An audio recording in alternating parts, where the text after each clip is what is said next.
السلام علیکم ورحمت الله وبرکاته. د اسلام څخه وروسته چې پر موږ باندې فرض دی او موږ ورباندې مکلف یو هغه لمونځ دی. لمونځ په مکة المکرمه کې په اول د اسلام کې فرض سو، مخکې تر هجرت چې رسول الله صلی الله علیه وسلم معراج ته ولاړی. الله جل جلاله 15 تحفې ورکړلې چې هغه امت ته ورسوه او پر امت باندې فرض دی.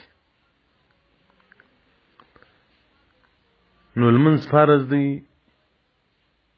او رسول الله صلی الله علیه وسلم وایي د اسلام 5 بناوې دي. اول ایمان دی، دوم لمونځ دی.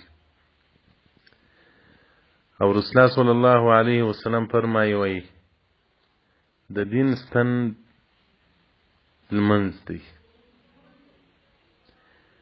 اندې پخوا به دا خیامه چې بیا درولو په مابانس کې بیا ستن ورجګه کوي او چا یا مثلا یو لرګی چې هغه به نو خیامه نه درېدله. نو خیامه پر لرګي ولاړه ده، دین پر لمانځه ولاړ دی.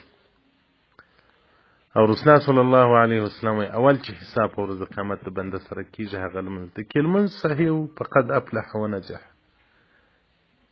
دغه سړي نجات پیدا کړي، دغه سړی خلاص.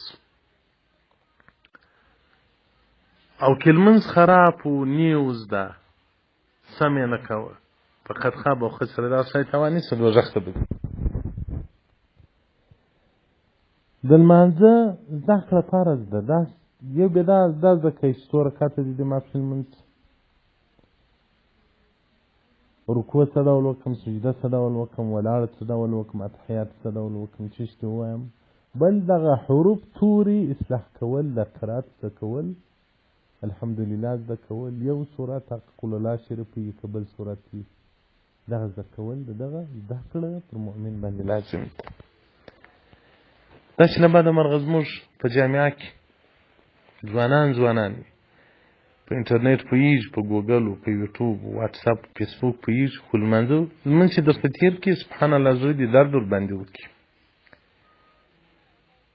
نو دا خو به په کوچنیوالي زده کوي، په کوچنیوالي عاده نه سو زده، یا ستاسو د پلارو غفلت، یا ستاسو د مندو غفلت، یا ستاسو د جامعې غفلت. اوس خو ته په خپل ځان خپله مکلف یې، که خوره که ورورې، په خپل ځان خپله مکلف یې، خپله په خپل ځان ماخوذه یې په ورځ قیامت. په الله درته وایي ښه دوبۍ ته تللی سوای، سعودي ته تللی سوای، هلته دې ټیلر هم چلولی شئ، دکان دې هم کولی شئ، بل کار دې هم کولی شئ، دا یو لمونځ دې نه سوای زده کولی. ښځې ته وایي ښه ته واده سولې، کوچنیان پاکولی شي، کوچنیان تربیه کولی شي، کوچنیان ایمنولی شي، د کور خدمت کولی شي، دیګ پخولی شي، دا یو لمونځ دې هم خو اراماسي نقیض ده. څه به ورته وایي الله جل جلاله ورته. نو راسئ لمونځونه زده کړو، که نارینه یاست که زنانه یاست. عجبه موقع الله په لاس کړې ده. ما دیوبندي خو چې خدمت ستاسو شروع کړي 4 کاله مخکې، بس شاګردانو به ویل مولوي صاحب سیارت چې بیان شي، مولوي صاحب چې پلانکی شی بیان شي، خو دوی تږي وه، په دوبۍ کې وو، په سعودي کې وو، په بل ملک کې وو، د پښتنو علماو اوازونه نه وو رسېدلي. ما په واتساپ کې خدمت شروع کړي، حتی ډېرو خلکو واتساپ نه پېژندی، بیا به یو چا ورته وایي چې دی واتساپ دی، دی بیانونه دي، بیا به د واتساپ پیدا کوه، بیا به له انټرنیټ سره ډاونلوډاوه، بیا به موږ ورسو وایي چې دا ډول به خلاص شي، دا یو چټ خلکو استعمالوه. نو هلته موږ وعده درکړله چې دیني ارمانونه مو ټول در پوره کوم او خدمت کې به زما مرګ هم ستاسو په خدمت کې، که زه چا وهلم که چا شهید کولم ستاسو د خدمت په خاطر به مې وژني. ما خپل عمر خپل وخت ټول تاسو ته وقف کړی دی. نو تاسو دغه یو پاره سره وکړئ، ستاسو موږ مزدوري نه غواړو، ستاسو موږ اجر نه غواړو، دا یوه پاره سره وکړئ، په لمانځو کې حصاره سره واخلئ او د ختمو په ګروپانو کې حصاره سره واخلئ. ستاسو دپاره وایو، والله ستاسو دپاره وایو. زنانه ګروپان هم د لمونځو لرو، زنانه خوندې دي شراکت وکړي، خپل لمونځونه دي زده کړي. هلته زه نه یم، صرف هغه زنانه استاذه ده، دوی به خپل لمونځونه ورته تېروي. د نارینهو دپاره خپل علما معلوم دي، استادانو معلوم دي، لمونځونه ورښیي. د زنانهو دپاره خپل استادان معلوم دي. اوس خو لا یعنې مسجد ته نه سي ورتلای چې مولوي صاحب سبق راته وایي، مدرسې ته نه سي ورتلای. د واټساپ باندې خو یې زده کولی شي. واقعیت تا به ورځ زما لمونځونه اورېدل د حافظ صاحب د شاګردانو ده. سبحان الله، تا چې 15 کاله په مدرسه کې تېر کړي دي، دومره یې لمونځ څه نه شوی. د مولوي شمسالله صاحب ګروپ مې وکتې، ما د ستا ګروپ د هغه دغه ډول اصلاح شوي وه. نو دا ستاسو په خاطر وایم. زه دومره کوشش سره کوم چې د مولوي شمسالله د انټرنیټ پیکیج مې هم پر ځان کړی دی، د حافظ صاحب د انټرنیټ پیکیج مې هم پر ځان کړی دی. چې ما ته مال ورجمع کوی، زه حساب در کوم. نورو خوندو چې مې اوس د لمانځه ګروپان خلاص کړي دي، هغو ته هم دغه وایم چې ستاسو د انټرنیټ پیکیج پر ما باندې دی. یوه خور ته خو لا زه انټرنیټ ورجمع کوم. هغې وخت ما ته ویل چې زه د انټرنیټ وس نه لرم. خاوند راته وویل چې زما باره ستا پیکیج په وس نه دی، پردي زه ښځو ته سبقان وایم، لمونځونه ورښیم. ما چې څه ژوند دی، ستا پیکیج زه در جمع کوم. دا به زما په ورځ قیامت یو توښه وي. راځئ څه سترګې روڼې کړو، یو څه دا قبر ته وګورو. دا لمونځونه زده کړئ محترمینو، دا لمونځونه زده کړئ، ستاسو دپاره وایم. پر لمانځه به خوند واخلي، والله خوند به پر واخلي. ګوره موږ د لمانځه ګروپ لرو، درته جوړ کړی مو دی. د شروع صلات ګروپ لرو چې د لمانځه فرضونه در ښیي.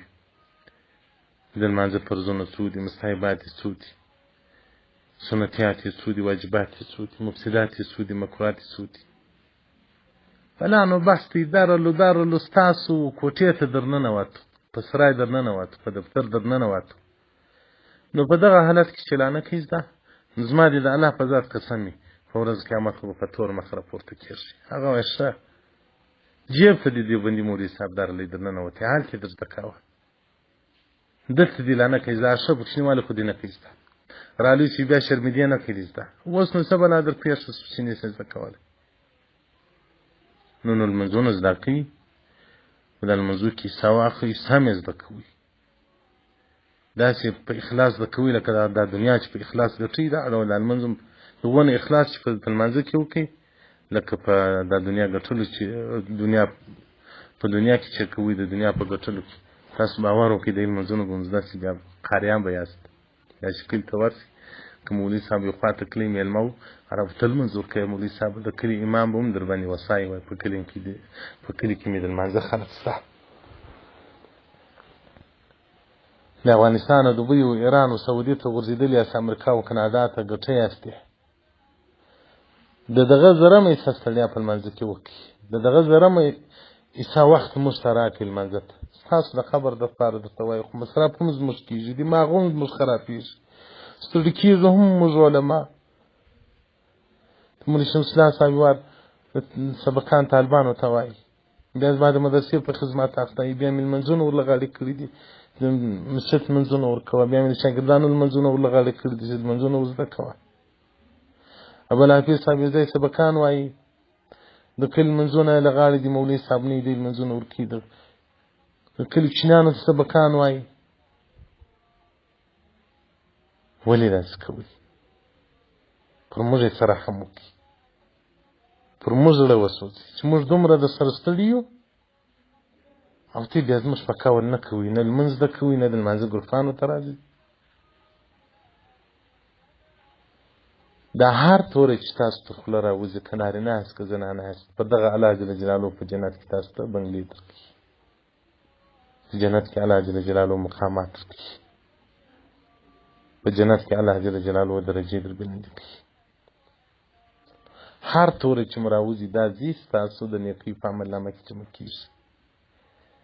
او تاسو چې لمونځ که زده کوئ که نارینه یاست که ښځینه یاست طالب العلمان بلل کېږي تاسو طلب د علم کوئ بیا داسې علم لکه د لمانځه علم که مړه سي هر ځای کې مړه سوله شهیدان یاست هر ځای کې مړه سوله الله په رحمت کې به یاست شپه ورځ مو په عبادت کې نور مو خپله خوښه ده چې زده کوئ که نه زده کوئ موسوعة الفقهیه جلد نمبر 20 صفحه 150 او دغه رنګه صحيح الترمذي جلد 2 صفحه 200 والسلام عليكم ورحمة الله وبركاته ومغفرته ورضوانه